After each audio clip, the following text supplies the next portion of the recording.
In the last 2 years, the used car market has gone absolutely bananas and prices have been very, very high. And fortunately, many people who bought their cars new maintained a lot of the value even once they flipped it. Unfortunately though, there's still a list of 10 absolute large losers that depreciate like it's going out of style and leave you in financial ruins. I'm going to share that list with you today so that you don't make the same mistake that hundreds of thousands of people have made before that. Life's too short to drive boring cars. This here is number one. It's the first vehicle and the least depreciating of this top 10. And what we're looking at here is Audi, but this one here is clearly the sport version. This is the S7. And it's not so much the S7 because the sport models tend to hold a little better value in the Audi world. It's actually the entry level. The A7 is the car that we're talking about that has one of the worst depreciating performances of all of the vehicles on the market today. I mean, the A7 is a great looking car, as is the S7, takes it up a notch. Of course, you do have aggressive chin spoilers, and on this version you get the S calipers, but the other version you wouldn't. This is a twin turbo V8, and as you cycle you do get a sunroof on top and that great looking styling at the back. You gotta like the way Audi finished that look off, that fastback look. Got a set of great rims on there, and a just nice, beautiful overall stance of this vehicle makes it very attractive. And it does come at a cost, a significant cost. Part of the reason why they depreciate so heavily is because they were largely overpriced to begin with, and the A7 is really an executive vehicle, very pricey, very luxurious, and all of their performance and technology goes into those models. The RS7 is absolutely blisteringly quick. Some of the reliability on the electronics, transmission issues, to a TCU, ECU, as well as programming problems. There have been some recalls, and honestly, overall, it's not the most problematic vehicle, but the fact remains is not a lot of people are looking for these. If a younger buyer is buying, or the second or third buyer is looking for an Audi, they're usually going the S models, the RS models, and even more so the smaller versions, usually the S4, S5s, S6s, RS6s, models like that are more appealing on the used market, and these are hard to sell. And that's why they don't hold a great value between dependability or lack thereof and their overall reliability. Performance means that their depreciation takes a beating. And that's why the Audi A7 loses about 57.2% of its original MSRP tag value in its first 5 years, making it one of the biggest losers on the car market today. And the next vehicle to lose an immense amount of value on the used car market is not necessarily that one, although they definitely have a place. There's just too small of a sample size to actually quantify that. Unfortunately, it's its smaller brother right here. The XF is the next step up from the entry level, which is the XE. We do have the great little kitty cat purring away on the front, and of course we do have some chrome detail and some beautiful headlights, alloy wheels that are nicely fitted, and some chrome all the way around. Fold-away mirrors with LED strip, of course, and a large set of glass panel on the roof. The interior looks solid and stout, but notice that center shifter actually rises from the base. That too is a point of failure. And circle around, we have a great set of rear LED taillights on the latest version of the XF here, as we see by Jaguar. The Jaguar's had a few issues along the way. The Turbo 4 has had some problems, of course, with coolant leaks, turbo issues, as well as you step up to the V6 supercharged engines. There's lots of problems there with those cracked wide pipe coolant leaks, oil leaks, as well as injector problems. They're direct injected. We have also carbon problems, and the fuel pump has been known to go out as well. Electronics throughout have been problematic. It's a wonderful vehicle. Take it from me, I love personally driving these XFs and the XE, which is their smaller brother. They're wonderful vehicles. If you want reliable, you go to Lexus, but if you want some style, this might be your option. This vehicle actually sees a depreciation of about 57.6%, and other sources show as much as 61% of its value has gone in 5 short years. It's not necessarily the fiscally most responsible maneuver buying one of these Jaguars, but it sure is fun. And here's the next gorgeous vehicle. Unfortunately, it faces serious depreciation. But you know what?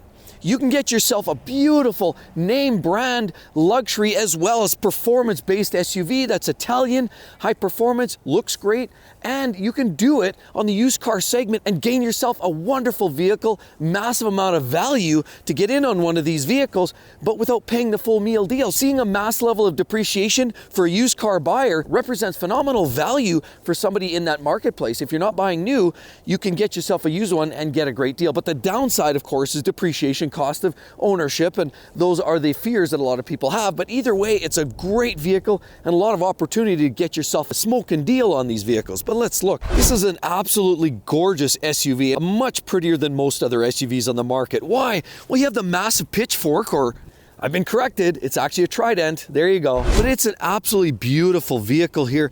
Look at the lines, very curvaceous. A lot of modern SUVs look very generic. This one does stand out quite uniquely. Does have your little lights there, and of course a beautiful set of very sleek looking headlights. Look at the grills down here, very sharp looking pieces and details, and a strong chin spoiler down there as well. Of course, beautiful wheels, and this is a Modena version. Of course, it's got the Pep Boys style vents, but it's a gorgeous unit. One touch accent in, and literally some of the nicest interiors you'll find anywhere in the segment. Beautiful roof line as well. No roof guards here, but more Trident. And look at the little vents and details that some of the Italian makers, they do in the Levante right here. This is the vehicle that we're talking by Maserati. We've spoken about Maserati in other videos, and there could be some reliability challenges. Electrics can be a challenge. Cost of maintenance is high, insurance is high. It's a really sexy vehicle that you can get in and use for those special days out. It looks unique, and unfortunately the new buyer selling this on the used car market loses about 57.8% of its original value in the first 5 years. But again, as I say, that could represent a phenomenal deal for the used car buyer. And the next beast of burden, which takes a real pounding when it comes to depreciation, is this little bathtub on wheels, or essentially milk carton on wheels is the way I like to reference it. Not necessarily the most attractive. Some people like them. They are large, and at least, hey, it's an opportunity for Infiniti and Nissan to actually bring a large SUV to the table, particularly with a V8 engine. This has the 5.6 in it, but clearly that's not the issue. There are a few reliability issues with these vehicles. The engine itself was pretty stout. The outgoing engine had timing chain problems. This version actually is not that bad. It does have cracked exhaust manifold issues. It does have that rear end is on air suspension, does sag out eventually, and then it comes very costly. There are some electric problems with these vehicles. Clearly not necessarily the most reliable. They're not the worst on the planet, other than maybe a plugged up catalytic converter and exhaust system that plugs off. Generally speaking, not the worst vehicle from reliability standpoint, but the fact remains it's a gas guzzler. It's not necessarily the most attractive vehicle on the planet, and the fact is 58.1% of its value is gone. Poof! In the first 5 short years, friends. And a lot of it is just Infiniti isn't necessarily known as a reputable luxury brand. Again, it's hard to own with the expensive fuel consumption. And generally, a younger buyer isn't looking for a lot of these types of vehicles. To flip it on the used car market, it is a little bit harder to come by. And the next one on our list is this little hot rod right here, the ultimate driving machine, but it's ultimate wallet cleaning machine as well. And what we're looking at here is clearly a BMW. Well, clearly it's a mid-size SUV. They obviously have smaller, but now they have the X7, which is larger. We're looking at the X5 right here. LED taillights, beautiful split door that opens. This one here features the M50i. That's a twin turbo V8, makes atmospheric levels of horsepower.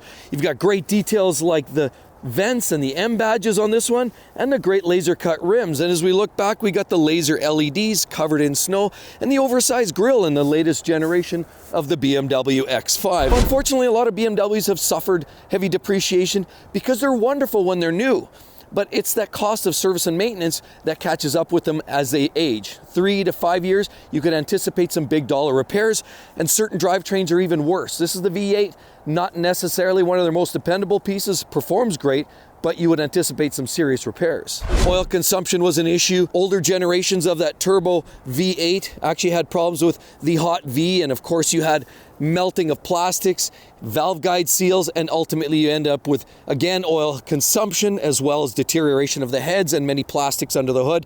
Turbos as well as timing chains were a bit of a problem.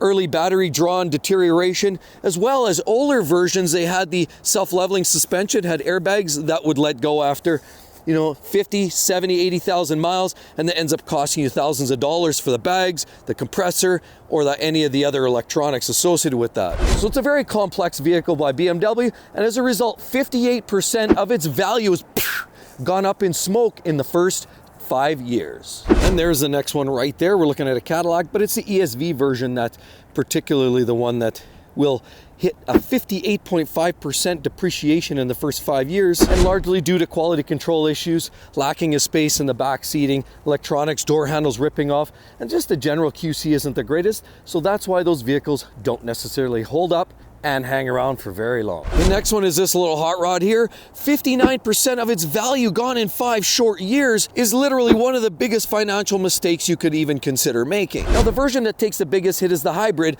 but nonetheless, any 5 Series car is a very complex car, and in certain drivetrains like the V8 twin turbo versions and the 550 series, you would anticipate some significant repair and costs, especially when the vehicle is outside of warranty. I mean, granted, the 5 Series BMWs are always the sweet spot. They have the greatest technology, the greatest level of handling and performance, and it represents that place you want to drive and you want to own it. This is probably the place anybody shopping for a new BMW would go. It would be some variation, whether it's the twin turbo V8, whether it's the turbo inline 6 with the B58, which is the most dependable version, or whether it's the straight out M version. I mean, all 5 Series have larger style wheels. They have great LED headlights. This is an older version, of course you can tell by the grills, but nonetheless, we're talking about all the right decals on here and great mirrors. Interior that is very, very well wearing and very attractive.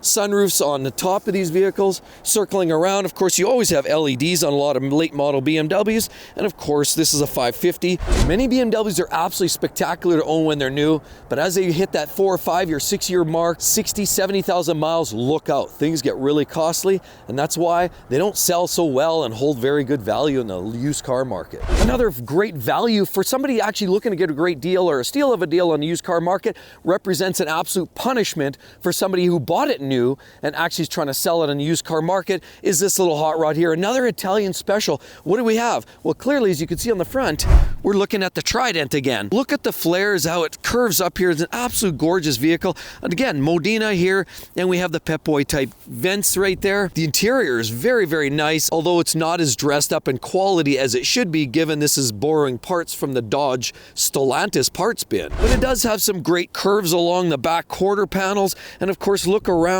LED taillights on this Q4. This is a Maserati Ghibli. Absolutely gorgeous vehicle, and trust me, I've rented these Turo style. They're fast, they're furious, and they sound wicked. Even though there might be faster cars on the market, honestly, if you have a thicker wallet, these are great vehicles to own. They're fun, they look great, they're unique, and again, represent great value for the used buyer. The new guy who bought this and is flipping on the used car market now has taken a serious beating because 61.3% of this car's value is gone in 5 short years. When they say you got to pay to play, they're not joking. That's huge money lost. The next vehicle on our list is another BMW. This is a hot rod. Look, there's a classic example of technology. Look, it's sagging in the back end.